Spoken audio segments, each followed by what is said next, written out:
first strategies were the quick ones, down and dirties, right? I learned how to wholesale contracts during the crash. And wholesale of a contract, for those who don't know, simply is I control the asset with a purchase and sales agreement that I can then assign for equitable interest is the legal term. I can assign that contract to another cash buyer, and there's a little bit of juice in there for me. Beautiful strategy. Not an easy strategy, as most of these gurus tell you.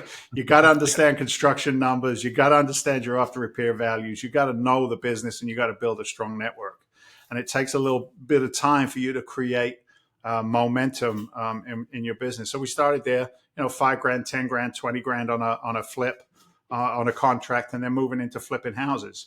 So what was interesting is while I'm doing this, Damon John, the black guy from Shark Tank, right? Damon John always says, be careful in what you're doing because the big boys are always watching, right?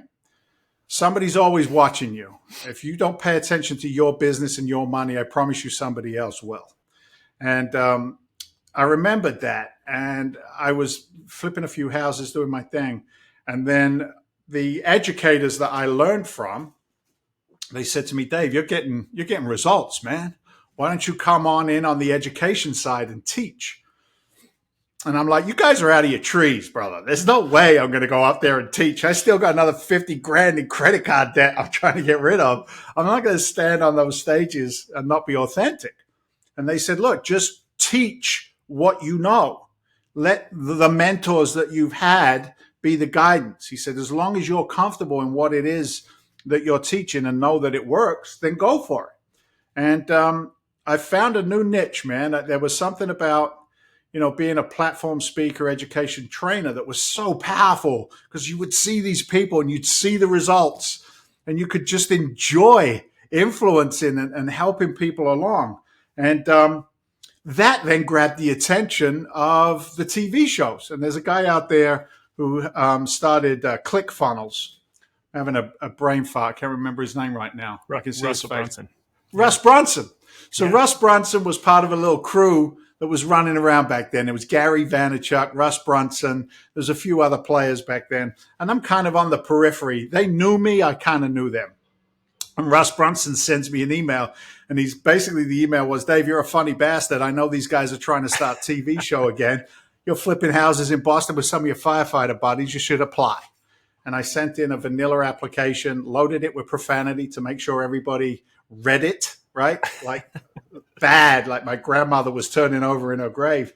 But I've been around enough internet marketers to know that I had to grab the attention, right? Mm. Tony Robbins calls it a conscious interruption. And I needed to interrupt the consciousness of the guy who's reading all these boring applications, right? Right. And that's how it started. They came up to Boston. We shot a couple of little pilot silly things. And that started the TV show. And that obviously sent my business on a different trajectory. Everybody fights for prominence as a, quote, expert. And once you get a TV show, you're an expert. Doesn't matter if you're a donkey. You got a TV show, you're an expert, right? And, we did the very best we could to leverage that out. We did 29 episodes, 4 seasons. We did real flips, not the crap you see today. We did real flips. Our stock is anywhere from 100 to 150 years old is our inventory up here. And we went from that. I started buying small multifamily assets. I learned property management, cash flow assets. I learned, how to be a good landlord, how to be a bad landlord. Had a couple of nice portfolios that we liquidated, and then we kind of transitioned into where we are today with the larger deals and, investor capital. And what's really cool is now back to teaching because there's so many people out there that understand the power of positive cash flow, but passive positive cash flow, that they're hungry for that in the environment that we're in today. So that's kind of like how those things transitioned along the way. Interesting. Yeah, I'm always curious on those shows. Like you mentioned, it was real flips that you were doing. Is there what's something weird or unexpected about those renovation shows that most people wouldn't know? I don't know how many people listen to this podcast, but we'll let you know a little secret. It's called a reality TV show. Emphasis on show, right? Like it would amaze me that people would see me out in public and they'd relate back, some component of the show. And they're like, that was amazing. Like, you had no idea that was going on. And yet, if you rewound and watch the episode, there's a camera in my face when I'm going in, cut. Then there's a camera behind me as I'm going in, so they get both shots. But you can't see it's like, come on, people. So you gotta have a little bit of skills. But that being said, there was some serious drama that was not manufactured in our show. Legitimately having tools stolen from my guys. Legitimately, guys having trouble with John Barleycorn and a few other substances and having to deal with that stuff. So, just remember it's a reality TV show and you can't make $50,000 in an hour with no education, right? You just can't do it, right? So, but it makes for good TV for sure. For sure. Absolutely. Yeah. Yeah.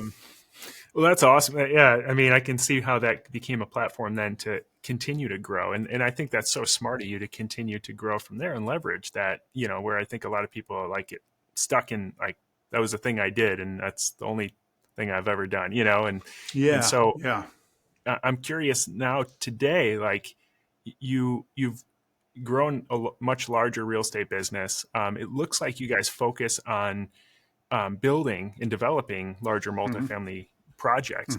How did that evolve, from flipping at that time when you were doing the show to this much larger business now? Goes back to the entrepreneurial spirit that we talked about before.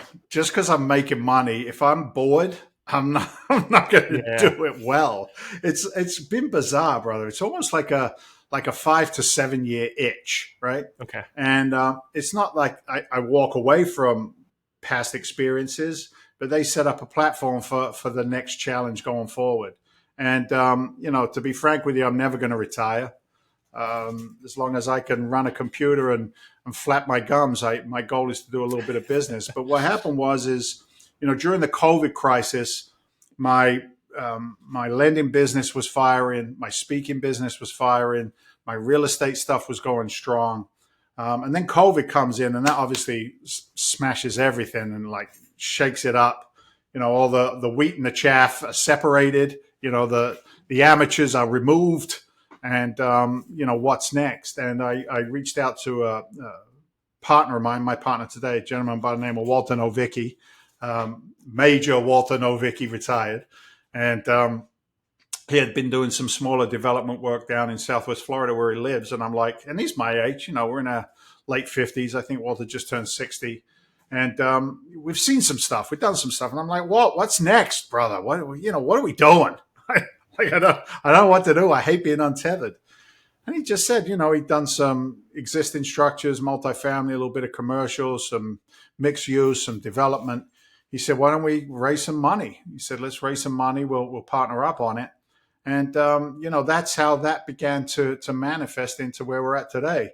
And for us, it's not just development work. It's delta driven. So everything is delta driven today. We own a piece of land on McGregor Boulevard. And we've tried to monetize this property a couple of different ways. And the market keeps on like throwing curveballs at us. And right now we've gone from a mixed use building to a pickleball facility. The pickleball facility fell through because the dollar store, the big box dollar store next door got bought up by a national pickleball franchise. So now my 16 courts aren't going to mean anything. It's like, you got to be able to move around. But anyway, we're looking to do a flex space is what they call it in Florida, flex space, build up some facilities there. So that's where it lent us today. It put us in a position to learn how to service accredited investors, some smaller multifamily investors, some family offices. And I was challenged, man. I had to pivot from, I can underwrite a single family and a small multifamily deal with my eyes closed. But now you start giving me, waterfalls and promotes and, all the different structures that we can incorporate into private equity. That's a whole new game. And that's where my younger partner, Eric Wilson, comes in. He was stolen from Fidelity Investments. He was part of almost like a pool of 20 people that were so smart. They were writing algorithms for stock predictions within Fidelity. And I'm like, I don't know what you do, Eric, but come be with us. And, he's done all of our pro forma work and underwriting work. So it goes back to what I said before, team, right? What's the team Yeah. look like? So those are the three principles that drive the business as best they can. And, then we bring in contractors and property managers, insurance and lawyers and all that stuff comes in underneath us. But we try and run a very lean ship. We're Yeah. lean and mean is the idea behind it. So yeah, I get bored. Once I get Yeah. bored, I need a new challenge. Yeah. Well, and that's, I think, the theme of entrepreneurs. When you're first starting out, what you think is possible is just the first milestone along the Oh, for journey, and it's sure. amazing how For quickly you can sure. get there and a For new sure. one's made. But I'm Yeah. curious around the team aspect, because I Yeah. have a lot of people who I talk to and work with who have had experiences partnering with people, some good, some bad. Dave Ramsey always Yeah. says the only type of ship that won't sail is a partnership. Yeah. It can go sideways. How did you guys decide to structure it, to Yeah. where it works for you guys? Yeah. It's all about skill set. It's all about skill set. One of the first things I learned early on from my mentors was, Dave, identify your God-given talent. And we all have them. We all have them. I don't care who you are. Identify what your special technique is, your special gift, if you will, and then learn how to bring that to the marketplace and bring it to partnerships and friendships. And, I'm on the podcast with you, Kirby, not Eric, not Walter, right? Yeah. I'm the one writing books and putting out massive amounts of educational content and drumming up brand awareness for investors and partners, et cetera, et cetera. My guys are in the background, underwriting and doing what they do well, overseeing management, et cetera, property management and construction management. So when we look at that, there is no one piece that we believe to be any more valuable than any other piece. Hmm. And again, that goes to, if we want to use the fire service analogy, the guy who's pumping the water is just as valuable as the guy who's on the tip of the hose, who's just as valuable as the guy who's doing search and rescue, is just as valuable as the district chief who's standing outside looking at a big picture, right? You got to have those components, and one man or woman can't do it all. So I've been able to depress enough ego over the years to be able to delegate, take on what I'm good at, and then try and execute on that to the best of my ability. And doing that has allowed us to, to put some velocity behind what it is that we do. And again, on our education side, I have an education component to what we do. It's called Legacy Alliance. And what's beautiful about Legacy Alliance is there's me and one other guy. And the other guy, DC Fawcett, my partner in that particular component, which fits nicely with what we do on the in the investment side, is that he's the guy who ran with Russell Brunson and Gary Vee. Like, he was part of that crew. Yeah. So I've got the very best in online marketers. I've got the very best in content creation. I got the very best, and again, I don't want any of that, man. So Yeah. we work a deal. We work a deal where, income from education is minimal, but he gets a bigger piece of that because that's his will set. And then we drive traffic to our investments and to our mentorship programs and those kinds of things. And then what we do over there is he gets to participate in the real estate. That's what you call a win-win situation. Yeah. He's crushing what he does. We do what we do. And then we find an alliance. So I love those kinds of relationships. But to your point, I've had some pretty bad ones over the years as well. Yeah. So, I fail forward, full circle, right. Fail forward, enjoy your failings. But that's how we operate and execute. That's great. Yeah. You got to know your strengths and weaknesses. That's for sure. For sure. So you hear a lot of things right now about commercial real estate investing, and that, a lot of operators have found themselves in a little bit of trouble with the interest rates climbing and, the environment shifting, especially, over the last few years. What are your feelings on where the market sits today with, in terms of multifamily specifically, and where it's heading in the future? Yeah, great question.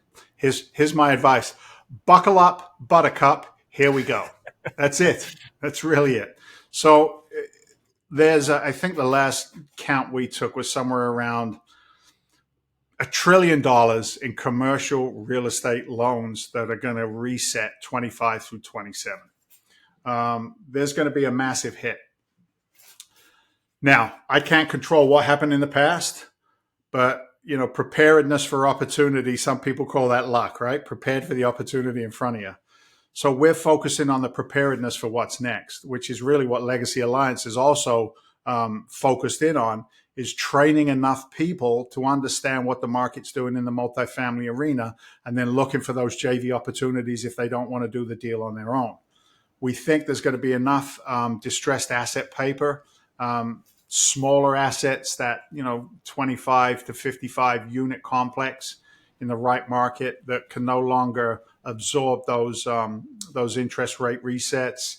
They've been just running it thin, unprofessionally. All of that creates a tsunami of opportunity. So for us, that's what we're gearing up for. We're gearing up for as many investor partners that we can attract. Got to be the right partner, not just anybody and everybody, but train people well to understand what multifamily investing is all about. Teach them the business, teach them the underwriting. We do it through a free wealth masterclass that they can just almost like getting a quick accreditation on. They don't have to be perfect. They just have to know enough. And then look for those opportunities. And if they want to do them on their own, God bless. We'll mentor them through if they choose to be mentored. Or we'll find some financing options and some joint venture possibilities for the right deals. So we're in prep mode, getting ready for the fourth quarter, and then 25, 6, 7, probably into 28 as well. Some of them will stretch through. So that's what we see coming down the pike. I don't know about anybody else, but that's what we're focusing on.